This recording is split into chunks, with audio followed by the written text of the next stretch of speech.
Hello po sa inyo mga boss madam. Ito po yung ating sewing machine po na heavy duty po. Napakaganda po nito dahil naka-promo sale po tayo, 6,500. All in one din po mga boss madam. Ito pong makina po natin. Ang kagandahan po nito, makita nyo po napakarami po niyang mga design. Nasa 30 stages po ito pong makina po natin na pwede natin pagpilian. May mga flower, pang aging, tapos scallop at mga ibang design pa po na pwede natin pagpilian. At saka ito pong makina po natin mga boss madam, metal babin po siya. Wala po kayong problema po, makita nyo po napakasariwa po niyan mga boss madam. Hindi po kayo mahirapan paano po ito i-operate dahil sobrang dali lang po nito i-operate po mga boss madam. Yan, subukan po natin para po makita nyo po. Bali dito po tayo mamimili ng mga design. Ayan po mga boss madam, alimbawa po straight.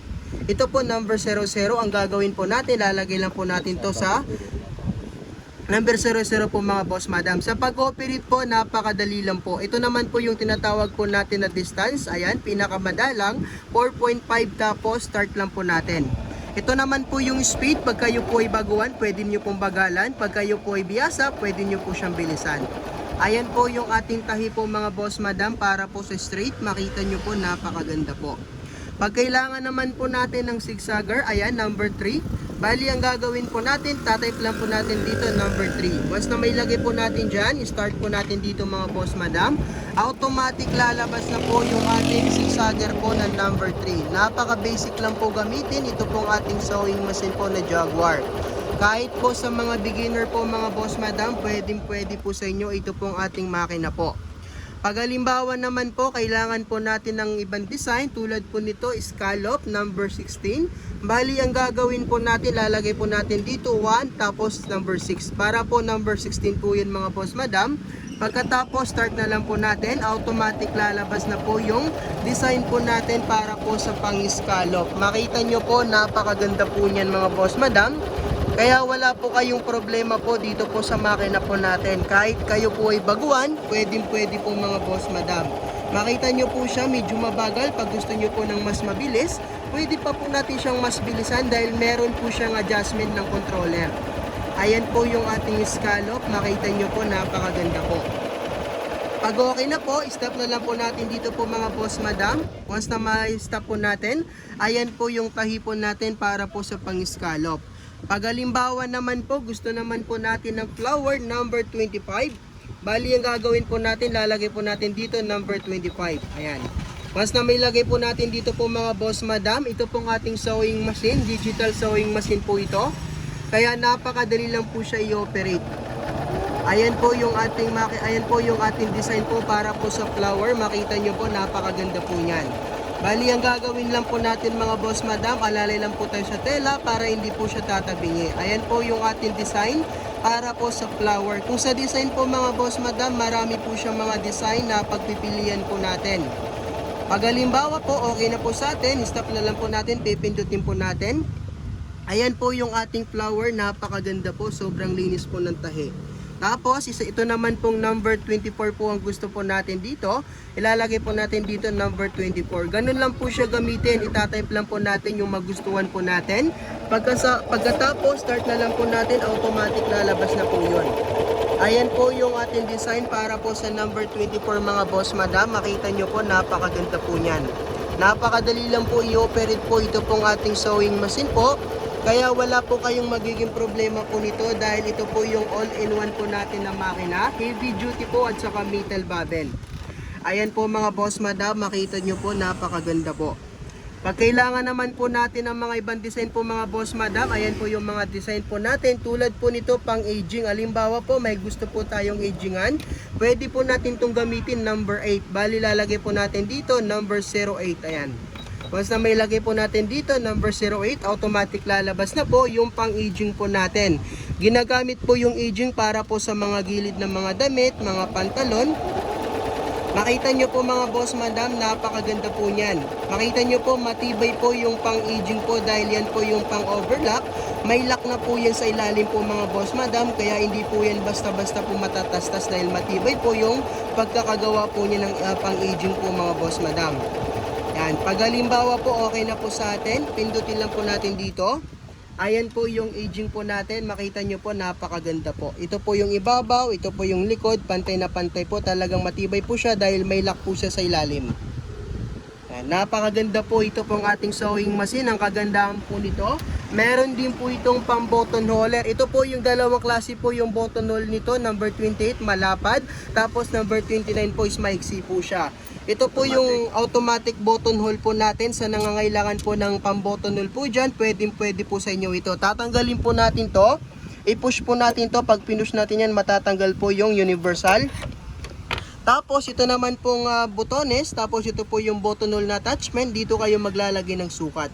Pag nailagay po natin dyan mga boss madam, ikakabit na lang po natin yan. Tapos ang pagkakabit, isintro po natin. Tapos baba po natin itong lifter natin. Pagka may baba po natin siya, ibaba din po natin yung pang-automatic po mga boss madam. Ito po, baba lang po natin to, ilayin lang po natin pababa. Pag nahila po natin siya pababa, pipili po tayo dito sa number 28 or number 29. Ang subukan natin number 29 para po number 28 para po ay malapad. Ayan, number 28 po mga boss madam. Tapos, isalang po natin yung tela. Pag naisalang po natin, ang gagawin po natin, papaanda rin na lang po natin.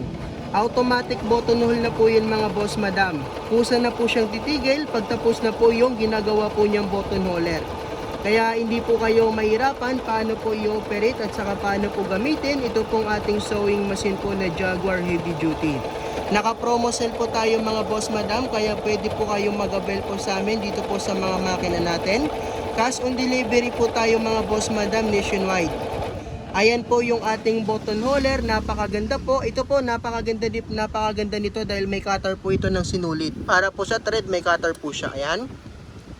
Ayan po mga boss madam, tapos kunin po natin yung sinukat natin. Pantay na pantay po siya. Butasan po natin para po makita nyo po. Yan. Butasan po natin mga boss madam para po makita nyo po yung ganda po ng button hole po na ginawa po natin. Pantay na pantay po yan mga boss madam, talagang sukat na sukat po yan. Ayan, di ba? Sukat na sukat po yan mga boss madam. Pagtapos na po kayo sa button holer, tatanggalin po natin, iangat natin to, tapos i-push po natin, inikakabit po natin yung ating universal. Yan, universal po mga boss madam. Pag maglalagay naman po kayo ng thread, una may guide po siya kaya hindi po tayo mahirapan. Ayan, sa paglalagay po ng sinulid, napakadali lang po dahil may guide din po siya. At saka ito pong makina po natin ay may automatic threader na rin po siya. Kahit din po sa mga malalabo po yung mata, kung sakali po kasi mahirap po ipasok po yung sinulid po sa may needle, ito pong makina po natin ay meron po siyang automatic threader. Yan. Kung sana pong papasok po yung needle po sa may butas po ng karayom. I-demo po natin sa inyo kung paano po siya suotan po ng sinulid. Yan. Pag maglalagay po kayo ng thread, pag maliit po, dito po natin ilalagay natin to, tapos ilagay natin yung thread. Pag malaki naman po, idaan po natin dito, tapos sasayg lang po yung malaking thread. Pero tulad po nito, mga ordinary lang po yung ginagamit natin. Una, ilalagay po natin yan. Number 1, hindi po tayo mahirapan dahil may guide po siya. Tapos 2, ayan, dire-diretso po sa tension. 3, U-turn po natin siya pataas.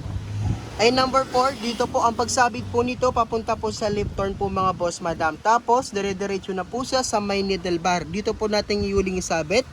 Tapos alimbawa po pag mag-automatic thread po tayo, unang gagawin po natin, isentro po natin yung needle po natin. Once na may sentro po natin, una isabit lang po natin dito. Pag sinabit po natin yan, baba po natin to. Pag ibaba po natin to, kailangan sagad po yan mga boss madam. Tapos sa butas na needle, may nakapasok po na pin po dyan na maliit. Pag sinabit po natin dyan yung karas yung sinulid, automatic papasok na po yung sinulid po sa may needle. Yan, ulitin po natin para po makita nyo po. Ayan, una, sabit lang po natin dyan, tapos baba po natin yan. Makita nyo po, may nakapasok po na maliit na pin po sa may karayom. Ayan, tapos kunin po natin yung thread, tapos ilalagay po natin sa likod, mananahi na po tayo. Yan, napakaganda po nito dahil ito pong machine po natin, may manual embroidery din po ito. Pag kayo po ay magborda ng pangalan, una, ilalagay natin sa zigzagger number 3.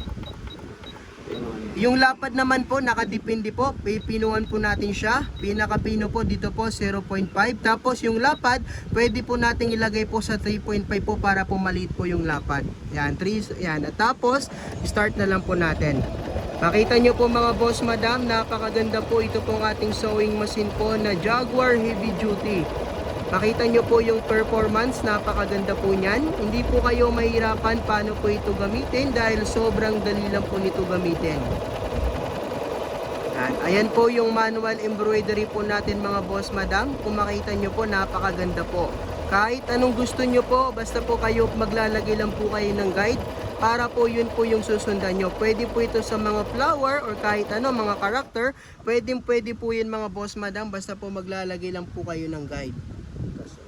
Yan, cash on delivery po tayo mga boss madam, nationwide, kahit saan po kayo sulok ng Pilipinas. Ito pong ating mga makina, napakadali lang din po ito gamitin.